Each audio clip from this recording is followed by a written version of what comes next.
अपन सबसे पहले लिनक्स का इंट्रोडक्शन देखेंगे, उसके बाद अपन स्टेप बाय स्टेप सारी चीज़ें सीखेंगे। एक एक कमांड आप प्रैक्टिकल सीखते जाओगे, कोई टेंशन की बात नहीं, बिल्कुल भी टफ नहीं है। लोगों को लगता है कि लिनक्स हार्ड होगा, स्टार्ट ही नहीं करोगे आप तो स्टार्ट करने से पहले ही जब आप हार मान लोगे तो कैसे आप सक्सेस होगे, राइट।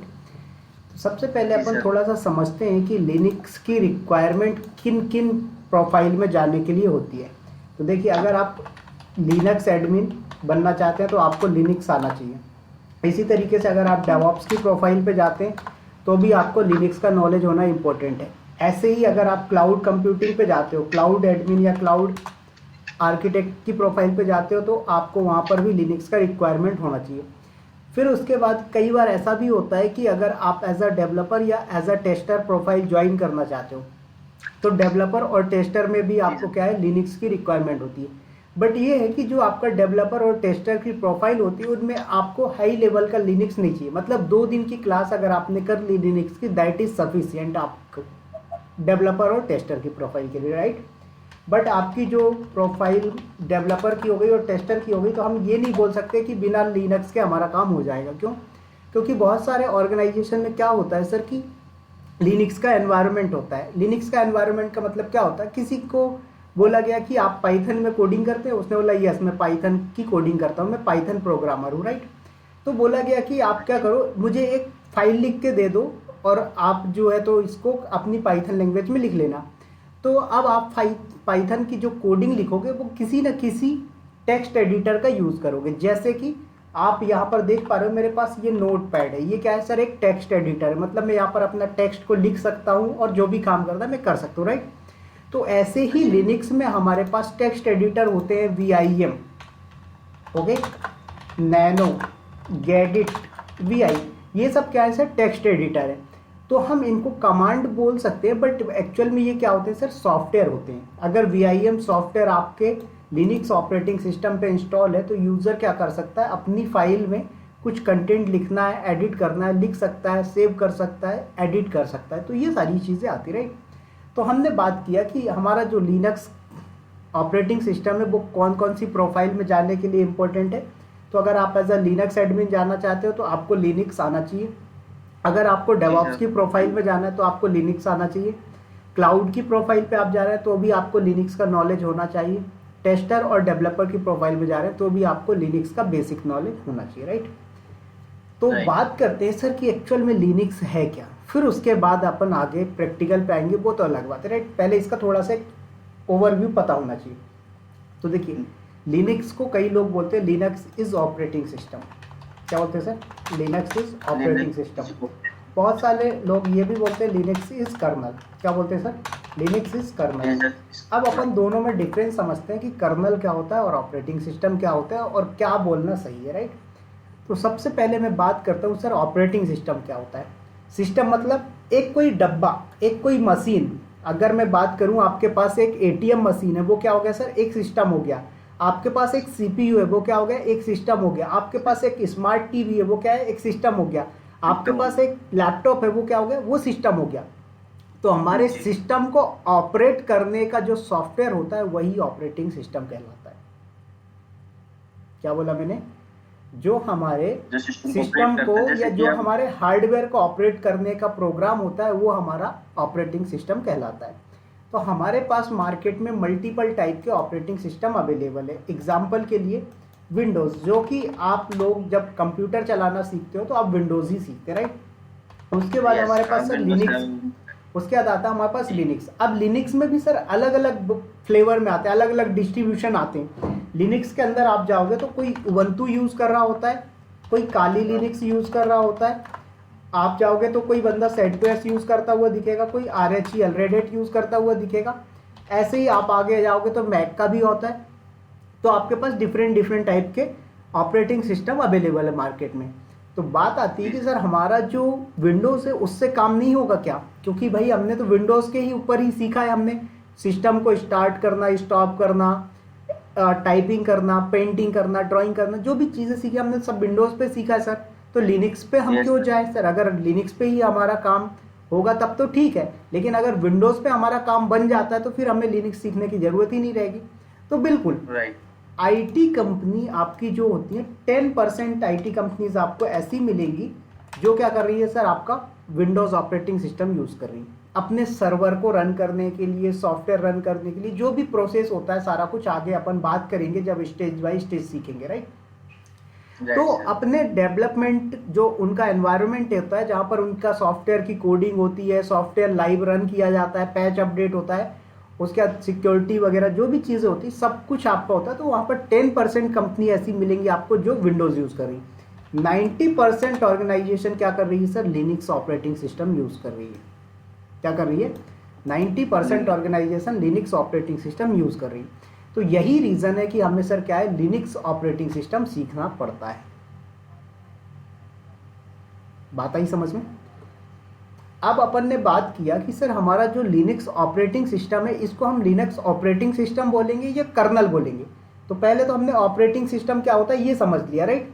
अब हमारे पास सर ऑपरेटिंग सिस्टम भी डिफरेंट टाइप के होते हैं। एक आता है सर आपके पास single user single task, right. उसके बाद आता है सिंगल यूजर मल्टीटास्किंग। उसके बाद आता है सर हमारे पास multi user multitasking,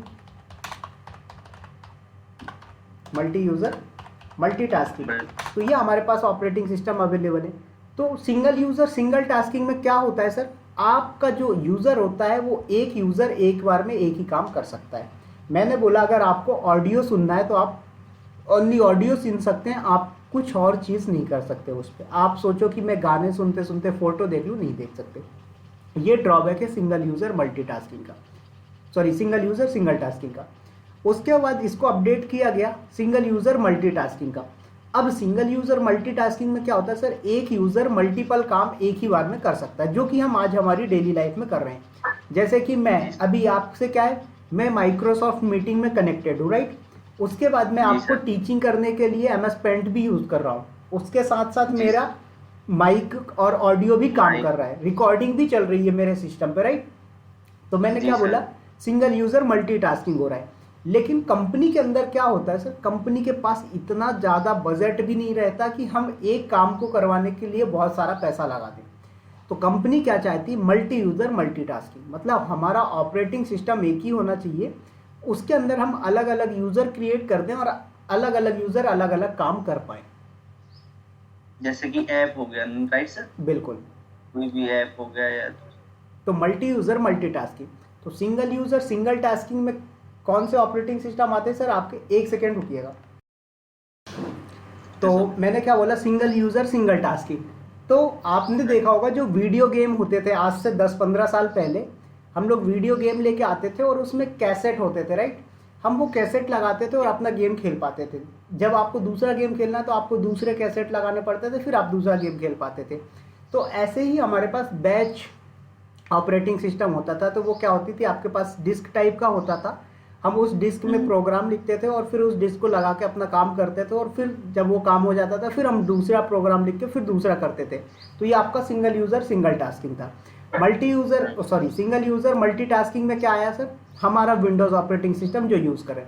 multi user multitasking में क्या आता है सर, आपका लिनक्स आता है, चाहे वो आपका कोई सा भी लिनक्स आप देख लोगे, चाहे रेडेट हो, सेंटोस हो, उबंटू हो, सूजे, फेडोरा, काली लिनक्स, सभी में क्या होता है सर, हमारा मल्टी यूजर मल्टीटास्किंग का ऑप्शन मिलता है। इसके बाद आज के टाइम पे विंडोज भी प्रोडक्शन एनवायरनमेंट में, सॉफ्टवेयर इंडस्ट्री में यूज हो रहा है। तो विंडोज सर्वर भी अवेलेबल होता है सर मल्टी यूजर मल्टीटास्किंग के साथ। तो कभी हमसे ऐसा क्वेश्चन भी पूछा जाता है कि विंडोज हमारा मल्टी यूजर मल्टीटास्किंग है या नहीं, तो है। बट विंडोज का सर्वर वाला पार्ट जो आता है, जो सर्वर एक अलग ही ऑपरेटिंग सिस्टम आता है, उसको यूज करना पड़ता है। तो ये हमारा मल्टी यूजर मल्टीटास्किंग होता है, राइट। आफ्टर दैट लिनक्स में तो हमारे जितने भी अवेलेबल है वो सारे ही क्या है sir, multi user multitasking available होते हैं, राइट। तो हमारे जो भी ऑपरेटिंग सिस्टम बनते हैं सर, उन ऑपरेटिंग सिस्टम के अंदर एक मेन कंपोनेंट होता है, मेन सॉफ्टवेयर होता है। उस सॉफ्टवेयर को हम लोग बोलते हैं कर्नल।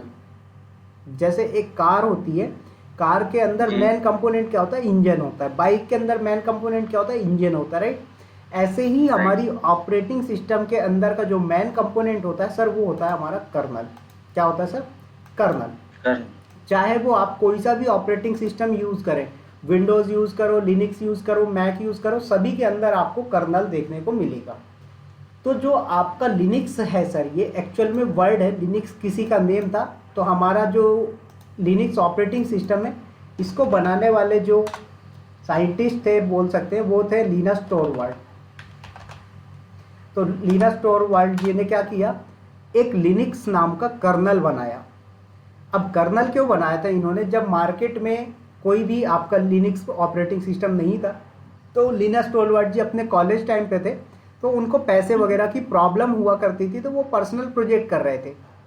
तो इन्होंने देखा कि पहले IBM और यूनिक्स ये सब क्या करते थे सर, खुद का ऑपरेटिंग सिस्टम प्रोवाइड करवाते थे और खुद का ही हार्डवेयर देते थे। जैसे एग्जांपल देता हूँ मैं, आपने देखा होगा आज के टाइम पे जियो फोन आ रहा है, जो छोटा सा कीपैड आता है जियो फोन, क्या कर रहे हैं, मोबाइल भी जियो का है, सिम भी ओनली जियो की चलती है।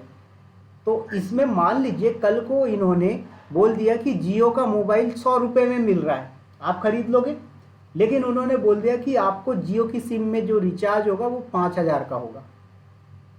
तो ड्रॉबैक है, यस और नो? भाई मोबाइल तो भले ही सस्ता मिला, बट उसके अंदर का जो रिचार्ज है वो महंगी हो गई। ऐसे ही ये लोग क्या करते थे, अपना हार्डवेयर सस्ता देते थे, लेकिन कंडीशन थी कि हमारे हार्डवेयर पे सिर्फ हमारा ही ऑपरेटिंग सिस्टम चलेगा। तो इस वजह से लिनस टोरवाल्ड जी ने क्या किया सर, प्रॉब्लम फेस किया। तो उन्होंने बोला इस प्रॉब्लम को सॉल्व करना पड़ेगा, मेरी तरह ना जाने कितने भी गरीब लोग होंगे जिनको ये प्रॉब्लम फेस करनी पड़ेगी। तो उन्होंने अपनी लैब में काम करते करते क्या किया, लिनक्स नाम का एक कर्नल बना दिया, और ये कर्नल इन्होंने रख दिया sir open source and free. तो बहुत सारे लोगों के मुंह से आप सुनोगे इंडस्ट्री के अंदर जब काम करोगे, Linux is open source and free. क्या sir, Linux is open source and free. इसका रीजन क्या था, लिनस टोरवाल्ड जी ने बोला कि मैंने जो कर्नल बनाया है, इस कर्नल को क्रिएट करने के लिए मैंने जो प्रोग्रामिंग यूज करी है, जो फंक्शंस यूज करे, वो सब ओपन सोर्स है। आप जाओ लिनक्स की वेबसाइट पे, linuxkernel.org वेबसाइट है, वहां से जाओ और उसका कोड डाउनलोड करो, और आपको कोडिंग आती है तो आप एडिट करो और यूज कर सकते हो। तो फिर मार्केट में क्या होता है सर, फ्री में कोई चीज मिलती है तो लोग उसका एडवांटेज उठाते हैं, राइट। तो ऐसे ही मार्केट में रेड हैट कंपनी थी, उबंटू कंपनी, काली लिनक्स, ये सब क्या है, कंपनीज है। तो इन्होंने क्या बोला कि भाई हमें कर्नल तो फ्री में मिल रहा है, हमें क्या करना है, सिर्फ उस कर्नल का यूज करके ऑपरेटिंग सिस्टम ही तो बनाना है। तो इन्होंने अपने अपने डेवलपर्स बुलाए, इनके पास थोड़े पैसे थे, और फिर इन्होंने बोला कि ऑपरेटिंग सिस्टम डिजाइन करो। तो उबंटू वाले ने क्या किया सर, डेस्कटॉप लेवल पे, मतलब पर्सनल यूज के लिए ज्यादा अच्छे से काम किया, ज्यादा अच्छा फीचर प्रोवाइड करवाया। तो जो आप देखोगे इंडस्ट्री के अंदर जो डेवऑप्स इंजीनियर होते हैं, डेवलपर्स होते हैं, अगर उनको लिनक्स पे काम करना होता है तो वो अपने सिस्टम पे विंडोज की जगह उबंटू का इंस्टॉलेशन करके रखते हैं। इसी तरीके से जो सर्वर लेवल पे होता है, रेड हैट ने बहुत अच्छा काम किया। तो प्रोडक्शन कंपनीज में जो यूज होता है वो रेड हैट बहुत ज्यादा यूज होता है। ऐसा नहीं है कि हम उबंटू को यूज नहीं कर सकते प्रोडक्शन के अंदर, हम उबंटू को भी यूज कर सकते हैं, बट फीचर कौन अच्छा प्रोवाइड करवा रहा है, रेड हैट ज्यादा अच्छा प्रोवाइड करवा रहा है। तो कंपनी के अंदर रेड हैट ज्यादा यूज हो रहा है। तो आपका जो लिनक्स एक्चुअल में क्या है, कर्नल का नेम है, और कर्नल क्या है, it is the main component of any operating system. तो लिनस टोरवाल्ड जी ने कंडीशन क्या लगाया कि मेरे कर्नल का यूज करके अगर आप कोई ऑपरेटिंग सिस्टम बनाना चाहते हो तो बना लीजिए, कोई रिस्ट्रिक्शन नहीं है, लेकिन इसका kernel open source and free होना चाहिए। ऐसा नहीं कि आप मेरे कर्नल को यूज करो और उसका कर्नल प्राइवेट कर दो, तो कल को यूजर को प्रॉब्लम होगी। तो इसलिए आज के टाइम पे आप चाहे प्रोडक्शन एनवायरनमेंट में देखो, कहीं पर भी देखोगे, अगर लिनक्स का ऑपरेटिंग सिस्टम है तो उसका कर्नल क्या होगा सर, ओपन सोर्स ही मिलेगा आपको। लेकिन अगर मैं बात करूं विंडोज की, माइक्रोसॉफ्ट विंडोज जो प्रोवाइड करवाता है, इसका कर्नल ओपन सोर्स नहीं है सर, क्योंकि माइक्रोसॉफ्ट वाले का खुद का कर्नल है। समझ में आई बात? तो आपका जो लिनक्स है वो क्या है, एक्चुअल में Linux kernel based operating system है। क्लियर हुआ यहां तक, कोई प्रॉब्लम? Yes sir. तो ये था। अब इन्होंने बना दिया, सारा कुछ कर दिया, इन्होंने एक कंडीशन लगा दी कि मेरा कर्नल कोई भी यूज करेगा तो क्या होगा, उसको ओपन सोर्स रखना पड़ेगा। और दूसरी चीज, आप अपने ऑपरेटिंग सिस्टम का नाम कुछ भी रखें, लास्ट में आपको लिनक्स यूज करना पड़ेगा।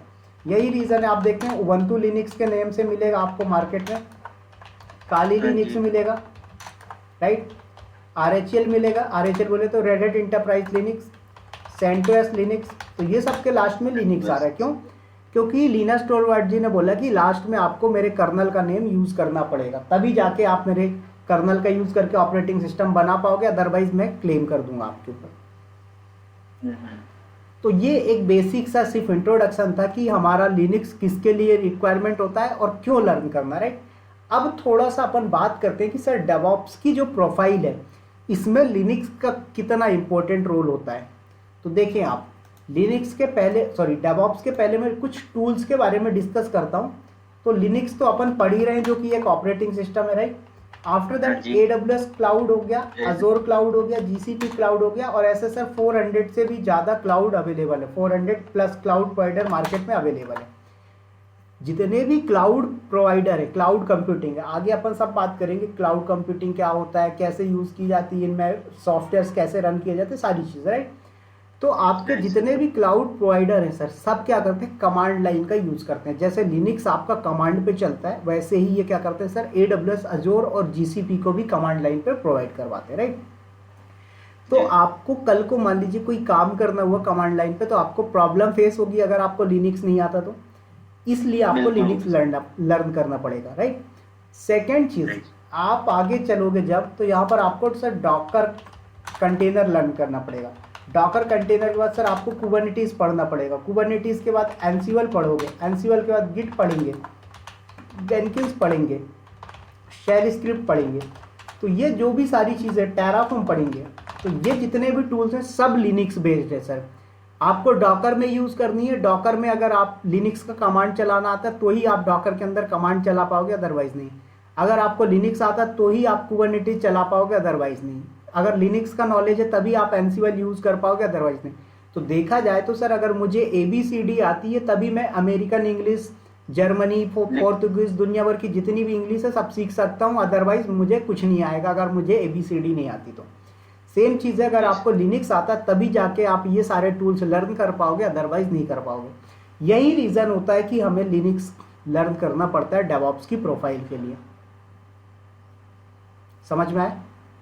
तो एक एक करके सारी चीज़ें अपन पढ़ेंगे। तो ये एक बेसिक सा इंट्रोडक्शन था, ज़्यादा डीप में मैं नहीं जा रहा हूँ कि इसको कब बनाया, क्योंकि वो सब चीज़ें कोई भी आज के टाइम पे इंटरव्यू में आपसे नहीं पूछता है, ठीक है।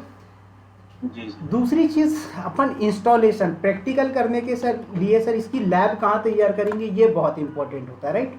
तो देखो हमारे पास लैब करने के लिए मल्टीपल ऑप्शन है। पहला ऑप्शन है सर, मान लीजिए ये आपका पर्सनल लैपटॉप हो गया। क्या हो गया सर? हाँ जी, ये आपका पर्सनल लैपटॉप हो गया। अब सर इस लैपटॉप पे अभी तक तो आपने विंडोज़ यूज़ किया हुआ है, राइट।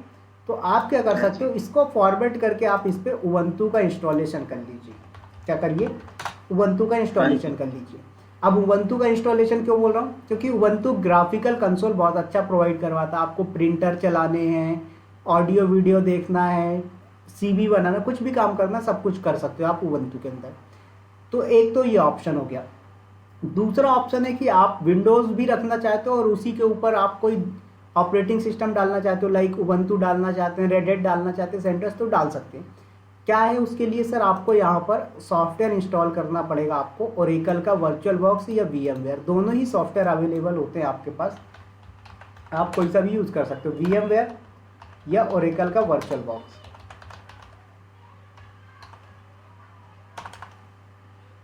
समझ में आया? जी सर। तो यहाँ पर आपके पास दोनों ही ऑप्शन अवेलेबल है। आप चाहें तो यहाँ पर VMware इंस्टॉलेशन कर लीजिए या फिर ओरेकल का वर्चुअल बॉक्स। जब आपके पास सॉफ्टवेयर इंस्टॉल हो जाएगा, इन सॉफ्टवेयर के ऊपर क्या करेंगे सर, आप ऑपरेटिंग सिस्टम डाल देंगे आपका। चाहे आप उस पर उबंटू डालें या रेड हैट डालें, सेंटर्स, कोई सा भी डालना चाहें तो आप डाल सकते हैं। लेकिन इसके लिए कंडीशन ये है कि आपका जो कंप्यूटर है, जो लैपटॉप है आपका, इसका कॉन्फ़िगरेशन थोड़ा सा अच्छा होना चाहिए। कम से कम 4 GB का आपके पास रैम होना चाहिए। कोर i3 का आपके पास CPU होना चाहिए सर, कम से कम, ओके।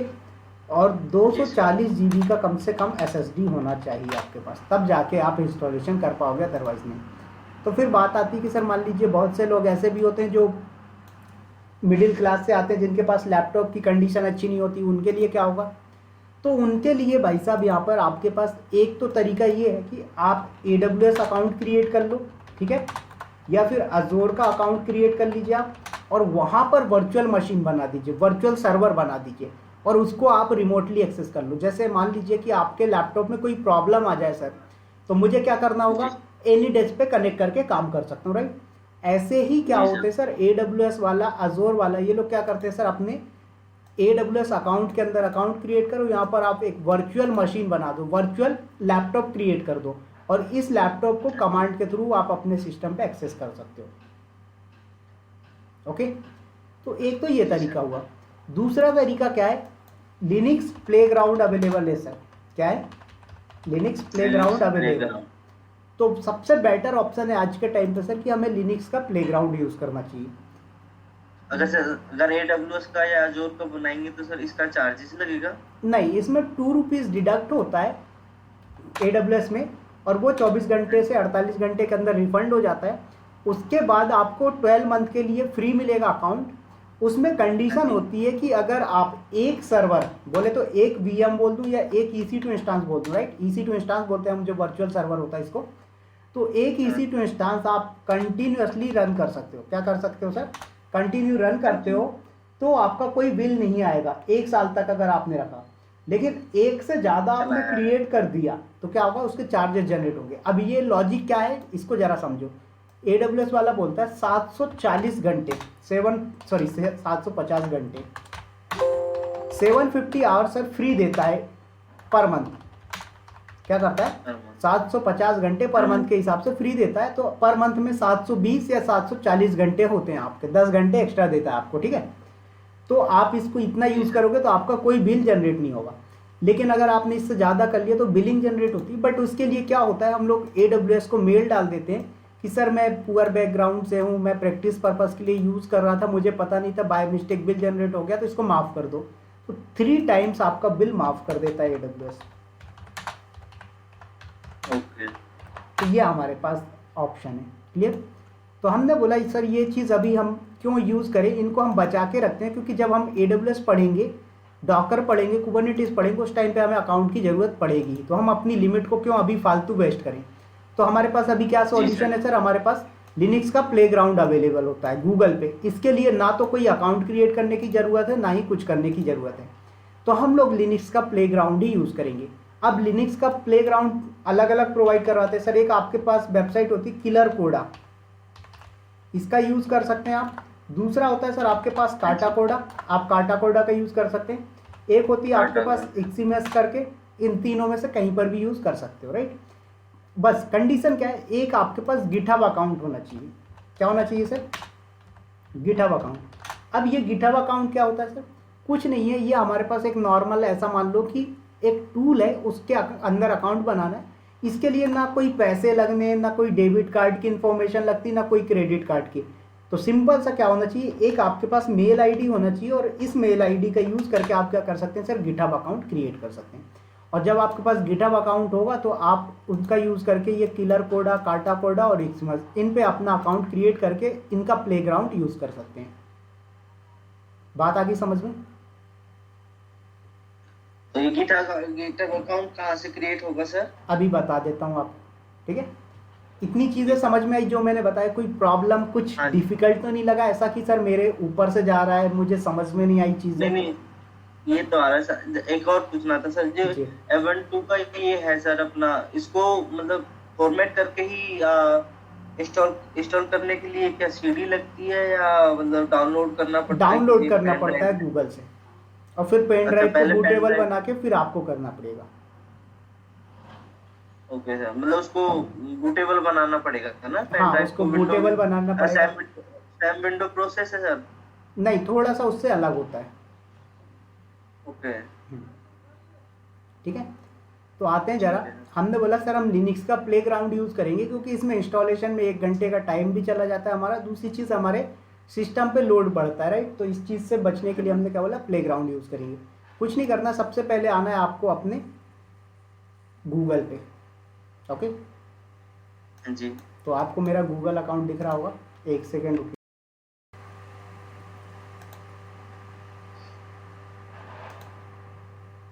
चलिए, दिख रहा है आपको मेरा स्क्रीन? हाँ जी, हाँ जी। तो सबसे पहले गिटहब अकाउंट कैसे बनाते हैं ये देख लो, क्योंकि आपके लिए ये बहुत इंपॉर्टेंट है। देखो, कुछ नहीं करना, गिटहब लिखना है आपको, सर्च करना है। ये पहला लिंक मिलेगा github.com, यहाँ पर जाना आपको, और यहाँ पर ऑप्शन आता है आपका साइन अप फॉर गिटहब। तो यहाँ पर आप अपनी मेल आईडी डालेंगे, साइन अप फॉर गिटहब करेंगे, आपका अकाउंट क्रिएट हो जाएगा और कुछ नहीं करना है बस। ठीक है सर। ठीक है, बहुत सिंपल सा है। फिर उसके बाद आपको क्या करना है, यहाँ पर लिनक्स प्लेग्राउंड सर्च करना है सर। तो देखो मैंने सर्च किया, तो ये वाला मैंने यूज़ किया, ये मेरे लिए बहुत बेस्ट ऑप्शन है। मैं डेली क्लास लेता हूँ लिनक्स की, इसी पे लेता हूँ। और ठीक है, दूसरा ऑप्शन है सर आपके पास किलर कोड है, नीचे दिख रहा है, आप ये किलर कोड हाँ यूज़ कर सकते हो। उसके बाद यहाँ पर आओगे आप तो कोड क्लाउड है, ये भी देता है आपका अपना, लैबएक्स भी देता है। उसके बाद यहाँ पर आओगे आपको तो नीचे और भी मिलेंगे, बहुत सारे अवेलेबल हैं, बट मैं ये वाला कर रहा हूँ। तो मैं यहाँ पर क्लिक करूँगा लिनक्स प्लेग्राउंड पे, तो ये अथेंटिकेशन मांगता है। ठीक है, क्या करता है, अथेंटिकेशन मांगेगा। तो देखो मेरे पास ऑलरेडी ये लॉग्ड इन है, इसलिए मुझसे कुछ नहीं पूछ रहा है। मैं डायरेक्ट क्लिक किया स्टार्ट, तो ये मेरा प्लेग्राउंड स्टार्ट हो गया और ये 1 घंटे फ्री देता है। तो डेली प्रैक्टिस के हिसाब से सर 1 आवर इनफ होता है हमारे लिए। जी सर। राइट, तो ये मैंने कर लिया। अब यहाँ पर उबंटू की जितनी भी कमांड है सर वो सारी सपोर्ट होंगी। क्या होंगी सर, उबंटू की जितनी भी कमांड होंगी वो सब सपोर्ट करेगा। तो सबसे पहली कमांड आती है सर हमारे पास pwd कमांड। क्या आती है सर, pwd कमांड। इस कमांड से हम ये चेक करते हैं कि अभी हमारा करंट लोकेशन कौन सा है। करंट लोकेशन का मतलब क्या होता है, जैसे आप अपने विंडोज़ पे आएंगे सर, और विंडोज़ के अंदर आने के बाद ये आपका विंडोज़ हो गया। इस विंडोज़ में मैं बोला कि सर आप कहीं पर भी चले जाओ, लाइक आप डॉक्यूमेंट के अंदर चले जाओ, यहाँ पर दिख रहा है ऊपर आपको टाइटल में कि आप डॉक्स के अंदर हो, राइट। तो ऐसे ही आपको लिनक्स में अगर मान लीजिए चेक करना हो कि सर मैं अभी कहाँ पर हूँ, तो आप pwd कमांड चलाओगे तो ये बता देगा। तो ये आपका पाथ है, यहाँ पर हो अभी आप, समझ में आया, मतलब इस फोल्डर के अंदर बैठे हुए आप कहाँ पर, स्लैश होम। मतलब स्लैश क्या है सर, स्लैश आपका पार्टीशन होता है, जैसे विंडोज के अंदर C drive, D drive, E drive होती है, वैसे ही ये स्लैश है। ये स्लैश डिनोट करता है कि हमारे पास एक पार्टीशन है, उस पार्टीशन के अंदर होम नाम का एक फोल्डर है, उस होम नाम के फोल्डर के अंदर लैबोरेंट नाम का एक फोल्डर है। क्लियर, तो ये तो pwd कमांड से आप सिंपल सा चेक कर सकते हो कि आप अभी किस लोकेशन पे बैठे हुए हैं। उसके बाद सर नेक्स्ट हमारी कमांड आती है cd कमांड। क्या आती है सर, cd कमांड। ध्यान से पढ़ेंगे सारी चीजें, एक एक कमांड अपन। pwd समझ में आया, कोई प्रॉब्लम ही नहीं। pwd सबसे सिंपल कमांड है, अंधा भी आंख बंद करके चला देगा, राइट। सेकंड कमांड आती है सर हमारे पास cd कमांड। कौन सी कमांड आती है सर, कमांड cd कमांड। तो cd जो कमांड है ये क्या करती है sir, change directory, c for change, d for directory. हमें फुल फॉर्म याद नहीं रखना है, दिमाग नहीं लगाना बिल्कुल, cd कमांड होती है, बात खत्म। ठीक है, तो cd कमांड क्या करती है, डायरेक्टरी चेंज करती है। डायरेक्टरी मतलब सर विंडोज़ के अंदर मैंने बोला कि प्रमोद सर मेरा एक फोल्डर है ये डीकम्पोज नाम का, इसके अंदर जाना है। क्या करोगे, डबल क्लिक करें, पहुंच गए आप डीकम्पोज के अंदर, राइट। लेकिन सर मैंने बोला इस पे जाना है, कैसे जाओगे, यहाँ पर तो कुछ दिख ही नहीं रहा है डबल क्लिक करने का। तो इस केस में हमें cd कमांड यूज करना पड़ता है। बात आ गई समझ में? ओके।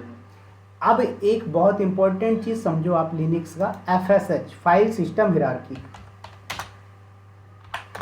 ये समझ गए तो आप सब कुछ समझ जाओगे, इतना समझ लो।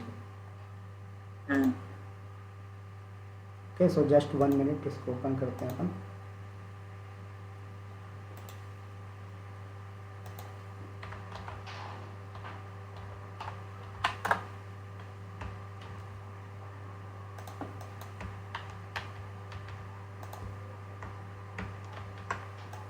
चलिए इसको समझेंगे ध्यान से। देखिए क्या होता है सर, जैसे आपका विंडोज़ ऑपरेटिंग सिस्टम होता है, विंडोज़ ऑपरेटिंग सिस्टम के अंदर आपके पास सी ड्राइव होती है, राइट। इस सी ड्राइव में देख रहे हैं आपके पास कुछ डिफ़ॉल्ट फोल्डर्स होते हैं, जैसे प्रोग्राम फाइल्स 86, यूजर्स, विंडोज़। ये डिफ़ॉल्ट आपको मिलना ही मिलना है 100%, किसी भी सिस्टम पे चले जाओ, राइट। ऐसे ही क्या होता है लिनक्स में, चाहे आप कोई सा भी लिनक्स पे जाओ, चाहे रेडिट पे जा रहे हो, लिनक्स काली लिनक्स पे जा रहे हो, या फिर उबंटू किसी पे भी जा रहे हैं आप सर, यहाँ पर आपको ये स्लैश मिलेगा ही मिलेगा। ये जो स्लैश दिख रहा है आपको, रूट डायरेक्टरी दिख रहा है, स्लैश, यस और नो? Yes sir. ये सारी बीन के बाद जो स्लैश है ना, बूट के बाद नहीं, अभी तो इस स्लैश को समझो, ये स्लैश। Okay sir. ये क्या कहलाता है सर, आपका रूट डायरेक्टरी कहलाता है, कई लोग इसको रूट पार्टीशन भी बोलते हैं। तो ये क्या है सर, एक्चुअल में जैसा आपके विंडोज़ में सी ड्राइव होता है वैसे ही ये रूट पार्टीशन या रूट डायरेक्टरी होती है। इतना समझ में आया? जी सर। तो जैसे सी ड्राइव के अंदर सर अलग अलग फाइल्स और फोल्डर्स होते हैं, वैसे ही इस रूट डायरेक्टरी के अंदर भी अलग अलग फोल्डर्स होते हैं।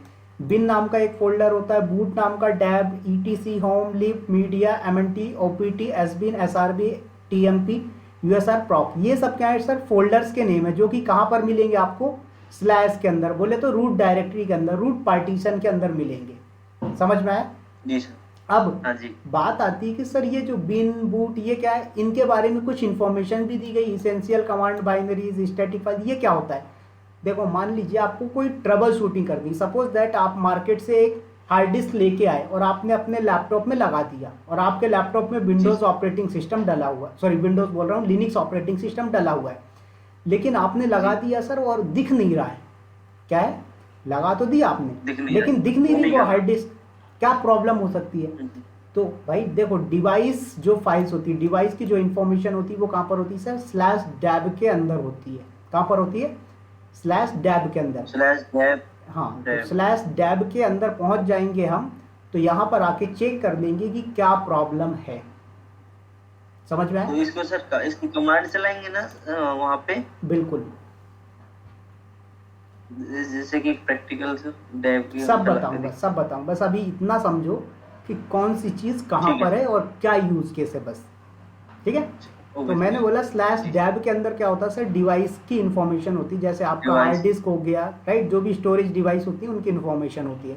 तो स्लैश डैब के अंदर आपकी सर क्या हो गई, डिवाइस फाइल्स की इंफॉर्मेशन अवेलेबल हो गई। अब यहाँ पर एक और इम्पोर्टेंट चीज़ समझो, मान लीजिए कि आप विंडोज़ पे थोड़ा बहुत अगर आपको नॉलेज होगा, जैसे क्या होता है कि सर मुझे एक नया पार्टीशन क्रिएट करना है विंडो के अंदर, राइट, तो उसको फॉर्मेट करके फिर माउंटिंग वगैरह करते हैं, राइट। तो ऐसे ही लिनक्स के अंदर भी करना पड़ता है। तो लिनक्स के अंदर जब करेंगे तो कमांड चलाएंगे तो हमें प्रॉपर पाथ देना पड़ता है। सपोज दैट एक आपने हार्ड डिस्क लगा दिया, हार्ड डिस्क का नाम हो गया XVDB, ठीक है। तो ये हार्ड डिस्क कहाँ पर है, तो हमें बताना पड़ेगा डैब के अंदर XVDB, तो ये पाथ देना पड़ेगा।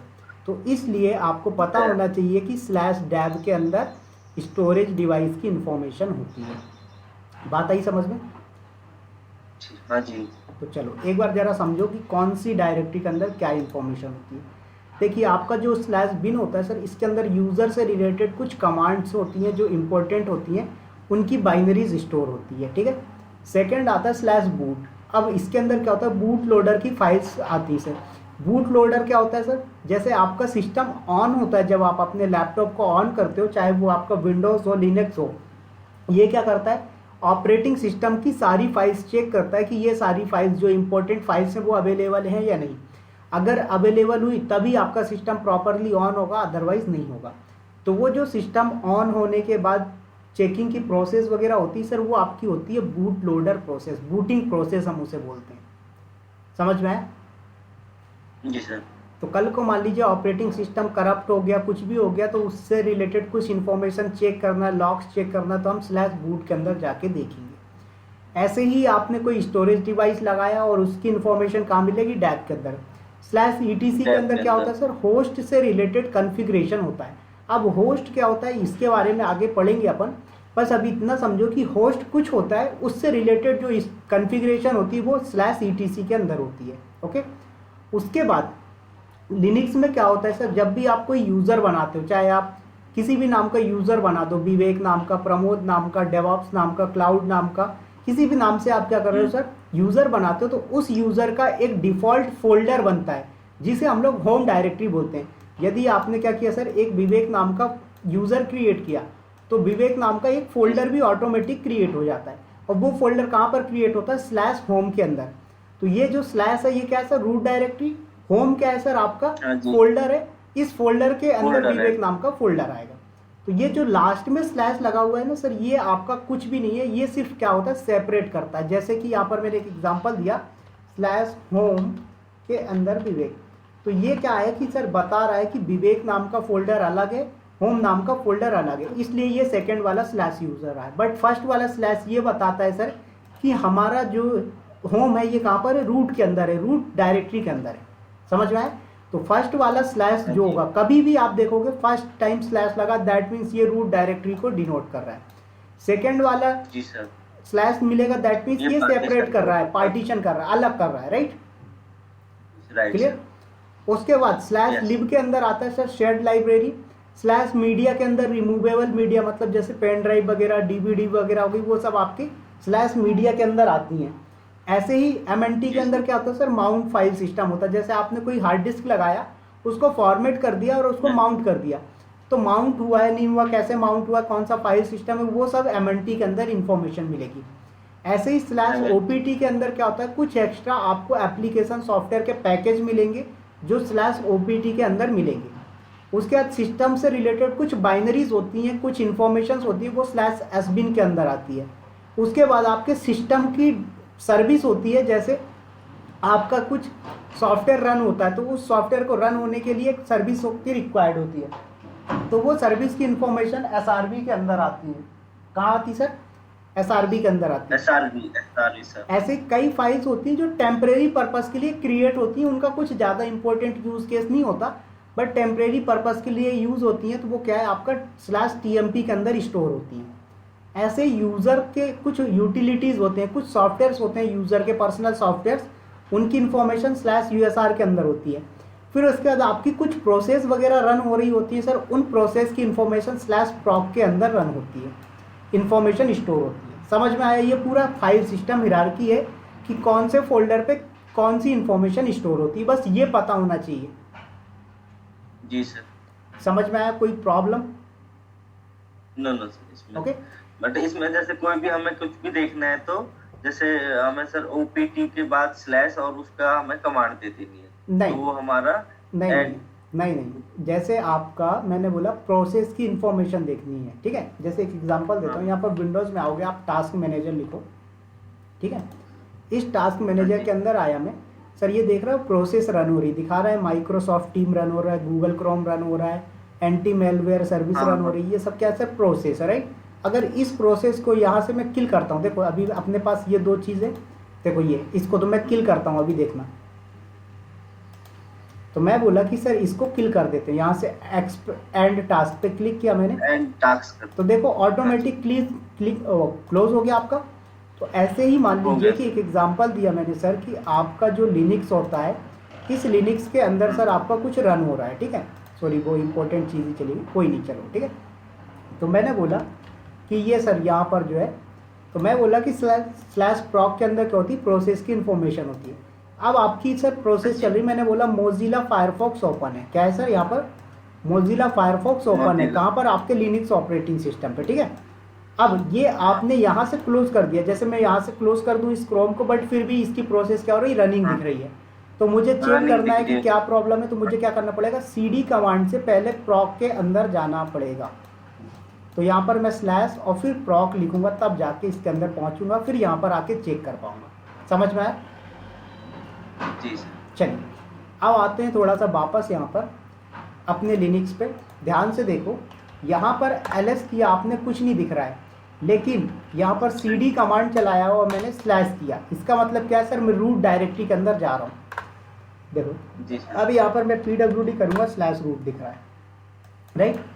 अब यहाँ पर स्लैश ls करके देखो, वो सारी डायरेक्टरीज आ गई जो आपको मैं बता रहा था। तो ये by default bin, boot, home, etc, dev, ये सब आ गए, राइट। तो मैंने क्या बोला कि सर प्रॉक के अंदर की इंफॉर्मेशन देखनी, तो यहाँ पर दिख रहा है प्रॉक, तो cd कमांड हो गई और प्रॉक हो गया आपका फोल्डर। देखो ये स्लैश ऑप्शनल है, मैंने नहीं लगाया तो भी मैं इसके अंदर आ गया। pwd करके देखो कहाँ पर आ गए सर, आप प्रॉक के अंदर आ गए। अब एक इंपॉर्टेंट चीज़ समझना सर, ये समझ गए तो सब समझ जाओगे। मान लीजिए मैं अभी कहाँ पर बैठा हुआ हूँ सर, प्रॉक के अंदर हूँ, राइट। मेरी जो लोकेशन है मैं प्रॉक के अंदर हूँ, मतलब प्रॉक के अंदर जो भी डेटा होगा वही सब मैं देख पाऊंगा, उसके अलावा कुछ नहीं देख पाऊंगा। परफेक्ट। मैंने बोला प्रमोद सर मुझे ईटीसी के अंदर जाना है, तो कमांड क्या होगी, सीडी होगी, चेंज करना है डायरेक्टरी। अब कहाँ पर जाना है, मैंने बोला ईटीसी के अंदर जाना है, तो ये एक एरर दे देगा, नो सच फाइल और डायरेक्टरी। अब इसने ऐसा क्यों बोला, ये चीज़ समझो, बहुत इंपॉर्टेंट है। देखो एक सेकेंड,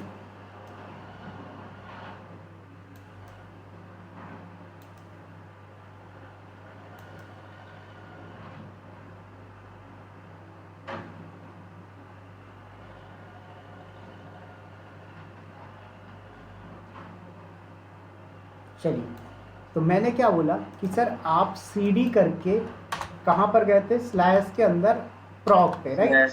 पहले स्लैश पे गए, फिर Yes. आप प्रॉक पे चले गए। अब यहाँ से आप CD ETC कर रहे हो तो एरर दे रहा है। तो अकॉर्डिंग टू डायग्राम देखो, आपका जो ETC है वो कहाँ पर है सर, स्लैश के अंदर है, प्रॉक के अंदर तो नहीं है। Slash. लेकिन आप प्रॉक के अंदर आके और फिर ETC ढूंढ रहे हो, तो इसलिए एरर दे रहा है। तो आपको क्या करना पड़ेगा, स्लैश ETC देना पड़ेगा। समझ में आया? Yes. लेकिन अगर आप कहाँ पर होते, CD करके पहले आप इसके अंदर चले गए, स्लैश के अंदर, और फिर आप CD ETC करते, तब कोई दिक्कत नहीं थी। समझ में आया? अगर सीधा, अगर जैसे हम सर प्रॉक्स से सीधा अगर यहाँ पे करते, प्रॉक्स से जब ये अभी लास्ट टाइम कर रहे थे तो ये एरर दे रहा था। हाँ अगर जैसे हमने स्लैश लगा दिया तो एरर नहीं देगा वो। हाँ, क्योंकि आपका जो ETC है वो क्या है, स्लैश के अंदर है, ना कि आपके प्रॉक के अंदर।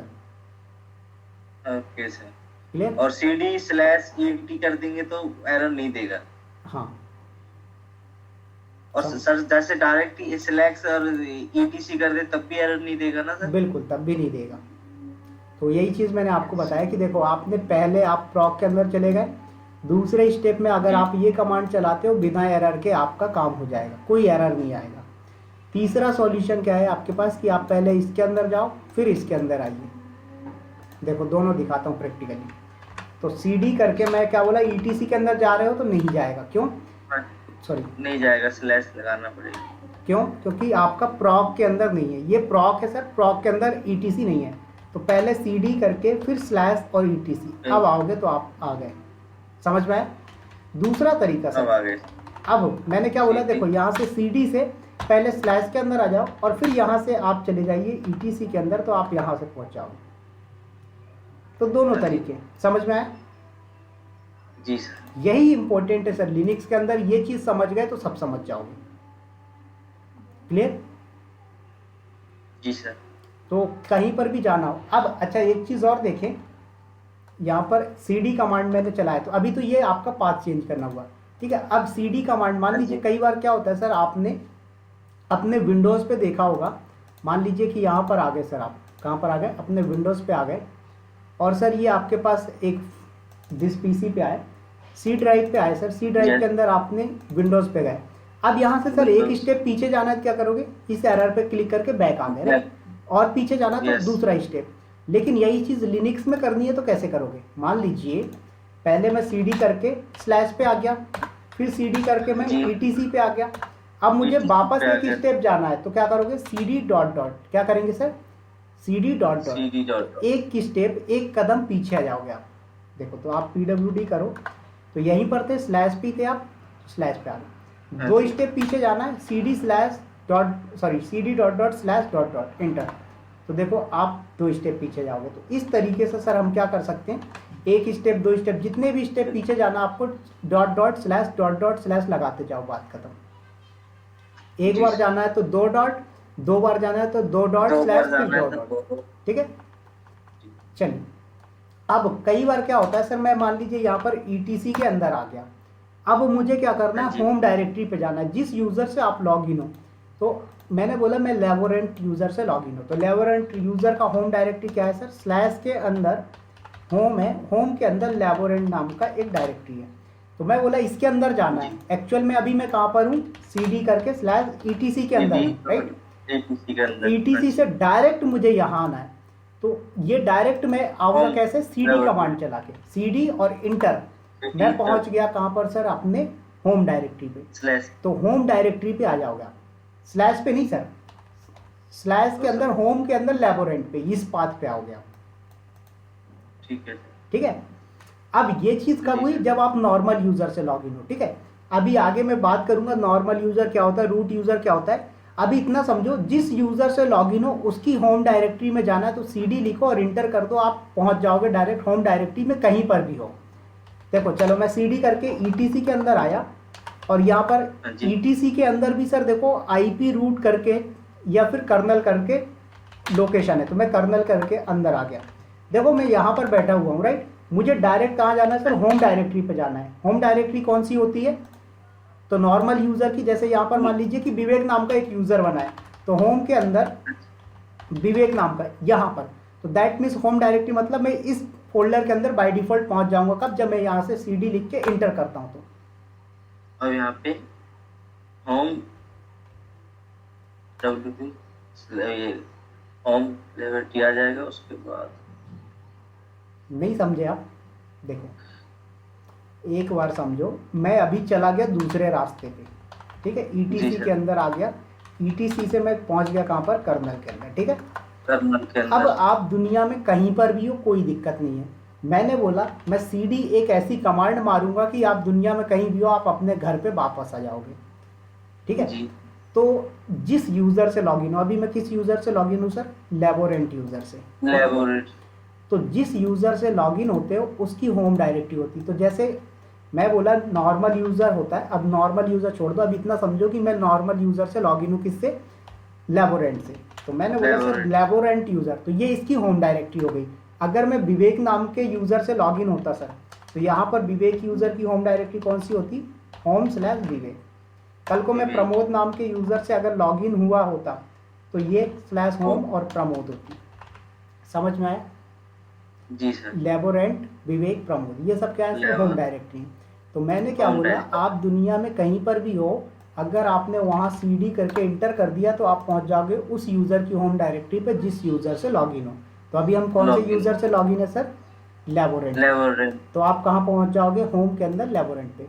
अगर आप विवेक यूजर लैबोरेटरी। से लॉगिन होते तो आप कहाँ पहुंच जाते, /होम के अंदर विवेक से। अगर आप प्रमोद जी। से लॉगिन होते तो /होम के अंदर प्रमोद पे पहुंच जाते। समझ में आया अभी? जी सर।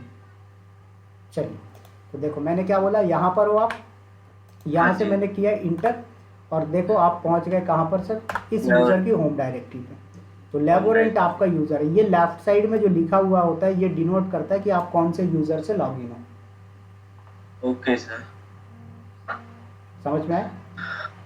जी सर। तो ये थी हमारी CD कमांड। एक और तरीका होता है कि आपको होम डायरेक्टरी पे वापस आना, जैसे मैं ETC के अंदर चला गया कर्नल पे, ठीक है। अब वापस होम डायरेक्टरी पे आना तो ये वाला सिंबल लगा दो आपका, ये जो सिंबल दिख रहा है, हाँ जी। ये सिंबल, इस सिंबल को भी लगा सकते हो आप, तो भी आप होम डायरेक्टरी पे पहुंच जाओगे। बट जरूरत नहीं है, आप CD का ही याद रखो, फिर धीरे धीरे ऑटोमेटिक याद हो CD का। जाती चीजें, राइट। समझ जी में सर। आया? तो CD ओनली लिखोगे जी तो सर। आप होम डायरेक्टरी पे आ जाओगे। तो आई होप कि ये इतना सब कुछ समझ में आया होगा। कोई प्रॉब्लम? अभी तो कोई प्रॉब्लम? नहीं सर, अभी तो है नहीं। चलिए, बस इसका ये जैसे